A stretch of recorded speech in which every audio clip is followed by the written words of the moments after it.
Welcome to Networking and Marketing Made Simple. My name is Scott Aaron, and each week we're going to take a behind the scenes look at all things LinkedIn marketing, LinkedIn networking, and how to get what you have in front of more people. So thank you for joining me, and let's dive on in. Hey everybody, and welcome back to another episode of Networking and Marketing Made Simple. Super excited for today's episode. Obviously, a number of reasons. Number one, we got another interview coming at you, so you're going to learn from another amazing entrepreneur of what they've done to go through that journey of entrepreneurship to obviously land into really changing lives, changing businesses, changing revenue for those that they do work with.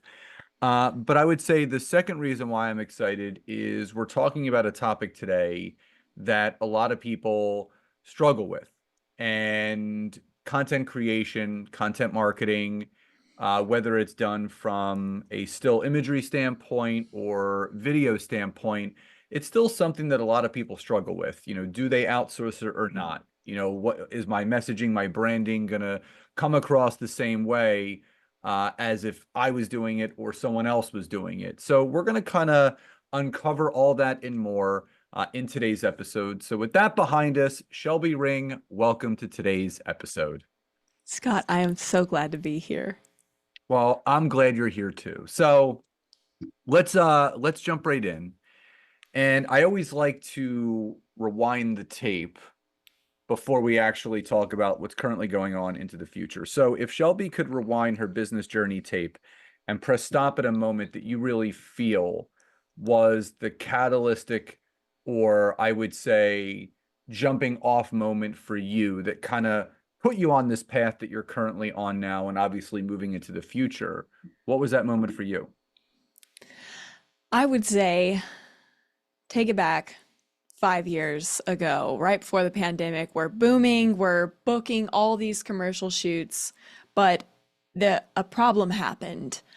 Every time we would onboard as just a third party, hired video producer, hired brand photographer, the learning curve to onboard with each of these companies and the different marketing directors and the personalities of the founders, the people that were going to be on camera, we would do all this legwork to build some synergy within each organization. We would do the media campaign, we would shoot for a few days, and then that was it. We would never see them again. And it was so exhausting. And I had that aha moment of, if we are forever going to be just the one-off contractor, this business model is going to burn me out. And there's no real leverage for our clients. So that's when we started to shift of saying, hey, what if we weren't just the next person that's bidding on, oh, we need to do some video ads, we need to do our next spring push for the product drop. What if we actually positioned ourselves as remote media departments for businesses that desperately need a media department, but they don't want to bankroll it yet? And so that was a huge crux for how we started changing our entire positioning of, instead of the one and done, how do we come in as the visual representation of a long-term relationship with a company that grows with them? So something that I found interesting about you is that, you've had, I would say, a full circle entrepreneur life. You lived in the British Virgin Islands. You did a lot of photography, the boat life, the yacht life. So my question is, I would say twofold. That experience for you, living, in a different country for a little while, but also spending time in that specific boat life niche. What were the big lessons learned from that experience, both living abroad, but also being in that specific niche that kind of helped you bring those lessons or the things that happened in that specific, I would say, journey of your life into everything that you're doing now? The biggest lessons that working on sailing yachts, being a first mate, being a chef, that I take into my business now is When you are one of two crew on a 40 to 60-foot catamaran and there's a weird sound in the night, it falls on you to figure out, are we about to run into rocks because we're dragging anchor? So that ability to exist around the clock with a dedication to making sure that your guests, your clients are safe, that they're having an amazing time, that they have a drink in their hand and they are getting the best of it all. I don't think that mindset has ever stopped for me when it comes to recognizing if someone is paying me to translate their company ethos into actionable photo and video, I need to be aware of is what they're wearing, is if there's a flyaway in their hair, and if they're going on a big speech and they're going off on their product, if there's something that I know from my skill set is going to bite them in the butt of the general consumer, judging them, assessing them, did they say something or mispronounce a word that's going to make them look stupid? It's my responsibility to immediately respond and create solutions. So I think that that ability to quickly pivot and always round the clock have that sense of being a guardian for our companies, our founders, and their personal image and company image. That's the first thing that came to mind for how does that skill set overlap? Now, a very important question, and I think my sister would want me to ask this. How real is Below Deck compared to what Shelby Ring did? Yes. Oh my God. If I had a knuckle. She's No, not a knuckle. If I had a So nickel. backstory, my sister and my brother-in-law are obsessed with that show, and they actually tried to get myself and Nancy on the show with them because they were looking for couples to film. I think it was in Italy, and there was one in the Caribbean, and I just didn't want that kind of. I mean, they've been on reality TV shows before, so I just didn't. They were on Say Yes to the Dress, and there was a follow-up show called Say Yes to the Address. They always go to Andy Cohen Live. They're always there. Um, and I just didn't, Nancy and I just did not want that kind of exposure, like being on a Yeah. show like that. But, again, that was the first mental picture that I got with what you were sharing. So true to depiction, how real is it compared to obviously the journey and the experience that you had? Yes. So when people ask me how close was your experience to working as a yacht chef and the show Below Deck, the scale of the enterprises, the boats I was on they were private and it was two crew instead of super yachts. But I know that they did a sailing series. So there's the same ridiculous shenanigans. I mean, when you're dropping 20 to $60,000 for 8 days on a boat, you're going to attract some interesting characters that can enjoy that And I'm experience. sure you have tons of stories that are always going to be with The question for me has been, I ponder on this perpetually. I've been away from that industry over a decade now. So I think from a liability perspective, I'm finally getting to the green of when I drop the book about the secret confessions of what it's like to be a yacht chef and the, just fails and the faux pas of people, those private incriminating stories. I think I'm about at the point I can start sharing those juicy nuggets. Well, let me know when the pre-sale for that book is because I definitely want to get on that list. So, It's absolutely heinous. I mean, sure. uh, it was a lot of fun. Yeah, you're the experience that one has behind the scenes is completely different than what someone sees, obviously front facing. So that kind of brings me to like a different kind of follow-up question because again, you were always behind the camera, right? Whether that is a video camera, whether that's a regular camera taking pictures, whether it's still shots. And this kind of leads me to this overarching theme, whether someone is a small business owner, a solopreneur, a medium to large scale business that's doing, seven figures to multiple seven into eight figures. When it comes to content marketing from a visual standpoint, whether that's video production or regular photography, when it leads and bridges into that content that really gives that brand, that business, the visual representation or the video representation of the brand itself, its mission, its vision, its value. Sometimes that's hard for that individual, that decision maker to kind of wrap their arms around, maybe this is something that we need to outsource instead of, something that you and I were talking about in the pre-show is that there's a lot of companies that feel they need to bring someone in kind of full-time at another position. They may not be at the monetary place to kind of bring that kind of level of, I would say, advancement into the company. And that's where someone like yourself with Riot Creatives can come in and handle those tasks.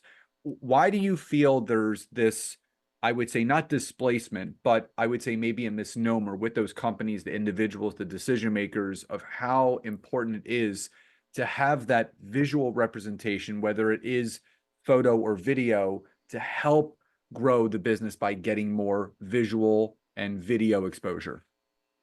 Well, there's one big angle of that, which is I know that a lot of companies that are in our niche, they're scaling, they're finally like, I think I can have someone bankrolled for, let's have a marketing director or heaven forbid, a creative director, and we're bankrolling them for $70,000 a year. And they think that that's going to be able to get them where they want to go in positioning and being known in a market as they're growing. There's a couple pitfalls to that because one, you're just bringing one seat on that's not actually an implementer that's going to execute what you need. They're just going to be the more educated person to hire the people that you're going to also be spending on. So one of the biggest things that's limiting with bringing just one person on, let's say you do bring on, this jack of all trades, like they've done some video work, they know how to use a camera, and they are dedicated to be at your beck and call. You're limited to one person's vantage point of what they've been capable of doing, and often solo contractors like that, they haven't worked on a larger set design, and one person can't execute. If you want a set design that looks top notch, one person is not able to do that. You're still going to be bringing people on to help fill in the gaps, or you're going to have a very one-sided, single dimension ad campaign. So unless you want to go the TikTok route and it's all iPhone and you have your Gen Z person just editing your inhales and exhales, because apparently that's trending right now. So it's a matter of positioning, but it's thinking about the end game. And I think a lot of people have been burned by bringing on these one-off contractors that claim to be the best, and then they come in and they shoot you a talking head video, and it's very boring. It looks professional, but it's just like everyone else's. So I think it's a little bit of a unicorn service of finding a third-party agency that wants to come in and take as much ownership in what you're doing as you do. And that's the big thing that we bring to the table is we like long-term relationships, and we want to understand and immerse in the culture and understand, is this a talking head video, or is your founder sarcastic, snarky, and actually a little injection of humor would go a long way in softening the blow of your company culture. It's reading between the lines and putting the right people in the right seats to help your brand shine.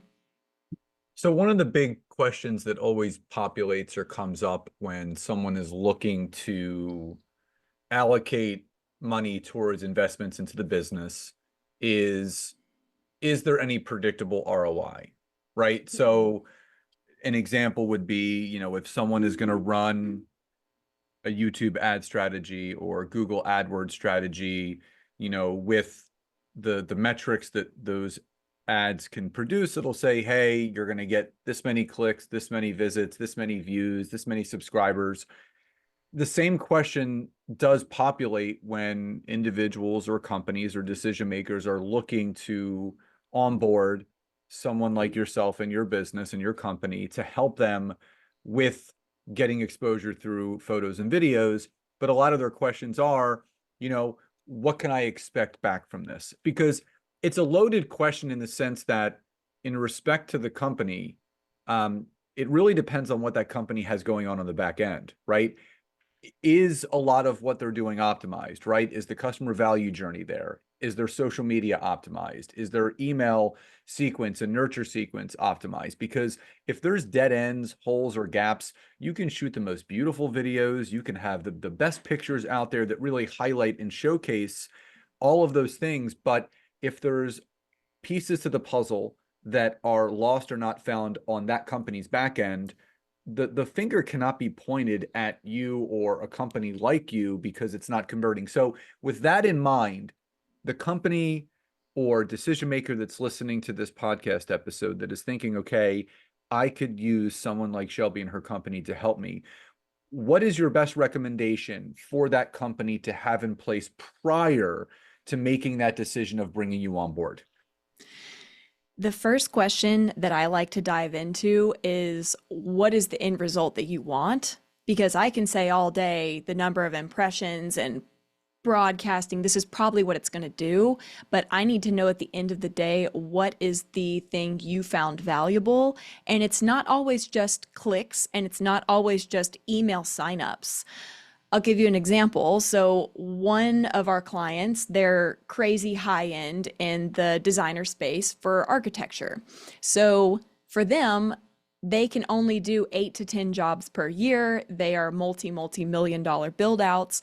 And the first question that I got peppered with was, how do we go viral? We want to go viral. And I'm like, well, if you just have a YouTube channel, for every 1 million views on YouTube, you can factor in maybe there's going to be $2,000 to $3,000 in revenue, which if you are on that caliber of design, who cares about a couple grand here or there? That's to me, I'm like, that's uninteresting. So what I always encourage people with is figuring out, do you need to be perceived as an expert amongst your peers? And is that conversation not being had?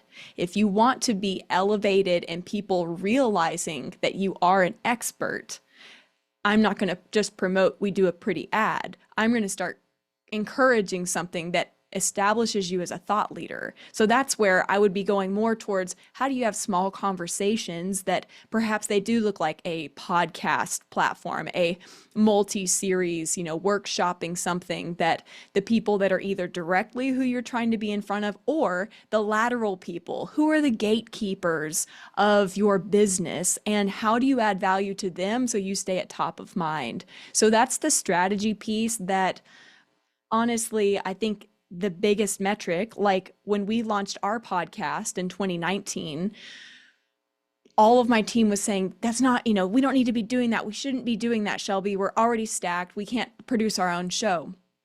But from the people that we strategically invited on our show, a lot of them were gatekeepers within our industry. Our first season was around a particular theme of people that are in the event space. And I can say the ROI from that fiscal year, 75% of our revenue growth came from our guests that we had on our show. Astounding numbers that my SEO, bloggers, writers, all of my internal team were like, Shelby, that's a waste of time. But they weren't seeing the big picture, that the goal is, how do you add enough value to someone to ask for 45 minutes, an hour and a half of a high functioning person that's one of your sought after gatekeepers? How do you get to be in front of them? Whereas a standard sales call or just a elbow rub at a breakfast executives meetup isn't going to translate. Oh, love that answer. But it also brought something else to the surface, that there's a lot of people that question, well, when am I ready for this? What's my tipping point? We talk about like the hockey stick effect, right? The business owner is kind of going across, and the way that a hockey stick is, you just have the stick itself, and then slowly it starts to curve up, and then boom, it shoots to the moon. So what's your best advice or suggestion of when that company, that individual, that decision maker, when do you feel they are actually ready for that next phase of visual enhancement with what you guys do? Because there's a lot of people that put the cart before the horse, right? And whether it's the monetary level that the business is in, whether it's the exposure level that that business may or may not have. So when is it appropriate for someone to make the necessary investment, like with, people do with your company, to take all of that to the next level? So I was reading a recent, what's the expectation for 2025 marketing allocations? What's correlating in various industries? A generalized loose look is that 10% on average is the marketing budget for companies that are scaling. Let's say that once they've cleared, if they're clearing $500,000, then let's factor in that they're going to have that 10% budget. Maybe that's going towards their photos, maybe they've got their social media manager, etc. I think that the question becomes, I mean, on a practical level, if you are already investing $3,000 a month in any type of visual branding, video content generation, visual ads, that is about the tipping point that we see for, is there a time to start having a conversation around, if you're dropping $36,000 a year for visual marketing, if it's the one-off photo shoot that you're just reposting on LinkedIn from various people that just show up and shoot one time at your events, could we make a better content marketing strategy? Like if you want to be sharing snippets of a 10-minute video that your founder comes on, we film that, an hour of your founder speaking gets broken into 6 10-minute episodes. Those get turned into 10 small episodes. So you have over 65 assets from your founder speaking for 10 minutes and looking really styled and professional in a nice environment. Suddenly you have a web ring of your articles, your email blasts, the sound bites, podcast, and you start to turn that thing into a machine that works for you day and night. That's a much better use of your marketing funds than showcasing people smiling at an after party. So a couple final questions before we sign off today. Predictively speaking, obviously with AI and all the changes to business, obviously there's a lot of new things that are coming down the pike, and there's new ways where people can grow and scale. Where do you see the world of video production, photography, with the enhancements of helping businesses grow? Where do you see that moving into 2025 and beyond? Well, I personally am thrilled about the movement of AI because it's streamlining the processes that used to take hours and hours of my staff time to implement. Now it's a click of a button and it's 3 to 5 minutes. I mean, Vizard.ai, if people are unaware of that platform, if you're doing any type of video work, go check it out. Vizard.ai is amazing. And I used to have someone on staff just to cut our 10-minute episode into those 6, small bites. So I think that what you're going to see is, yes, there's tons of just auto-generated, this sounds like a human wrote it, or that seems like a pretty good content, or the B-roll. That's going to start becoming prolific if you start positioning yourself, or if you're the founder of a company, or if, whatever your little soapbox is for your unique value proposition as a business, if you start creating that content now, and whether it's homegrown, if it's with an iPhone and it's on your whatever platform makes sense, but you just start being a real human answering questions in a real human way.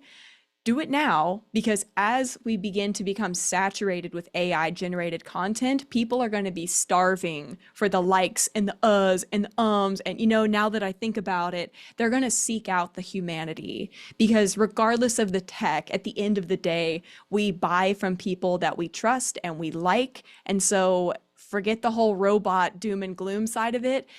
ultimately that should be just streamlining your ability to showcase your humanity and the beauty of the imperfection even better. I love that. There's nothing better than building the know, like, and trust. That's how you create that bridge between someone that doesn't know you to get them to know you, and then like and trust, and then obviously conversions in the business from there.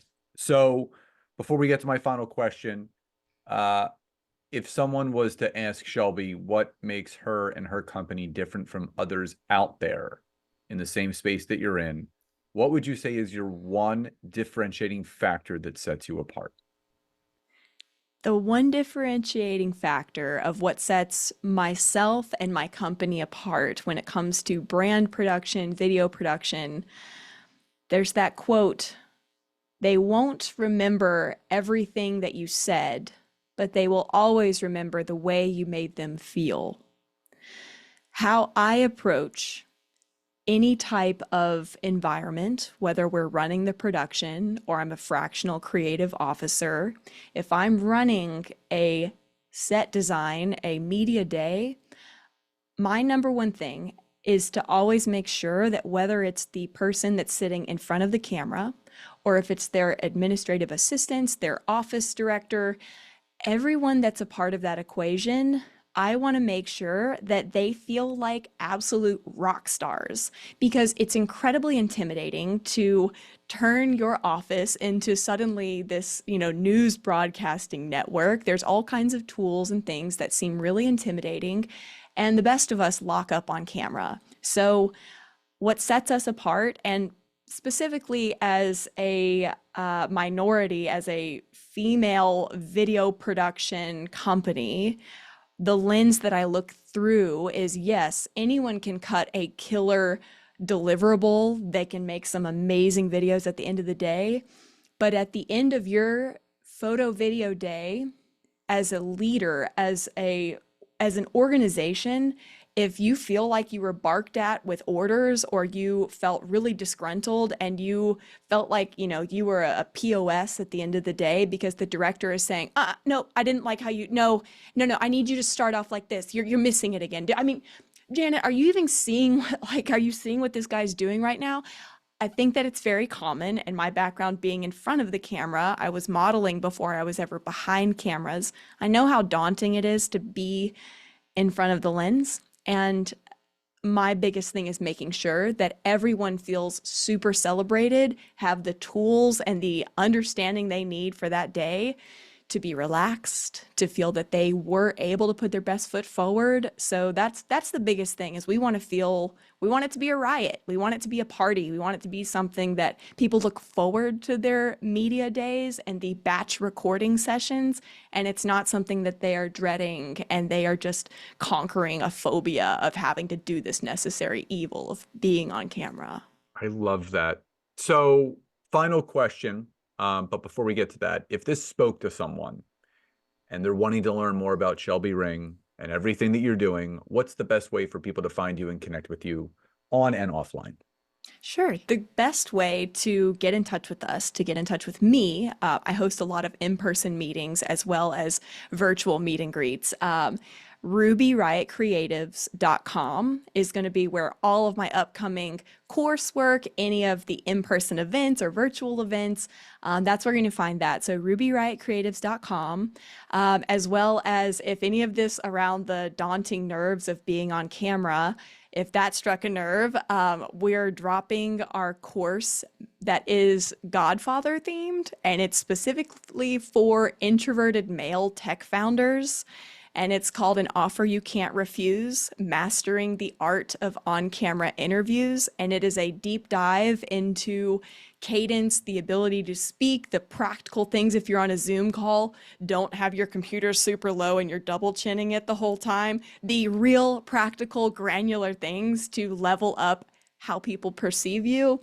That's something you're going to be able to find on our website as well. So those are the two biggest things. Our email newsletter is another great opportunity where it's all the little bite sizes of controversial takes when it comes to work-life balance, your personal life. If you can't turn off that entrepreneur brain when you go home and you're barking orders at everyone around you, we dive into how do you chill out and how do you have quality of life in every facet. I love that. So for the audience, anyone listening or watching, all you have to do is go to the description of the episode, the show notes, or the email that get broadcasted out. Click on the links in there and you can connect with Shelby further. So final question before we sign off, Shelby, what does success truly mean to you? Success is autonomy. It's the ability to set up your week, your day in, day out in a way where you get to be present with the people that you love. You get to interact with beautiful environments that you purposefully set yourself up to be around, and that you're able to operate in a generosity, whether that looks like time, funds, or just extravagant, frivolous gifts for the people that you want to spoil. I love that. It's creating a life where you're creating that legacy while you're still living and not while you're gone. And I think you're doing that just perfectly. So I just had such the honor of being on your podcast, and I was so happy and excited to return the favor. And I just want to thank you so much for coming on today and sharing your story, all the tips and all of the advice that you gave the audience. I know they're going to more than appreciate it. I'm going to really encourage them, if they're ready for that next step, to reach out to you. And Shelby, thank you so much again for being here today. Scott, it's been a pleasure. Thank you so much. Absolutely. So again, a couple thank yous to all the listeners again for supporting the podcast. As you guys know, a few weeks back, we did eclipse the 1 million download mark for the podcast. We're now 6 years in, and none of that could have been made possible if it wasn't for the support, the love, and obviously the community that we've been building with this podcast. So I just want to thank each and every one of you. Continue supporting it, continue to shout it out, continue to share it with others so we can continue to make an impact together. So everyone, I hope you enjoyed today's episode. Love and gratitude, and I'll talk to you next time.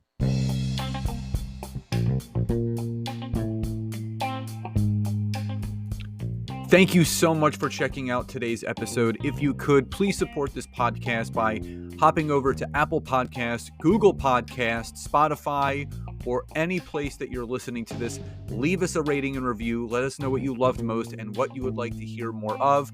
But also, if you would like to learn how to take your business to the next level, whether it's using LinkedIn or working directly with myself and Nancy in our intimate group coaching programs, you can head over to www.thetimetogrowth.com or scottaaron.net to learn more. Thank you again for your support, love and gratitude, and I'll talk to you soon.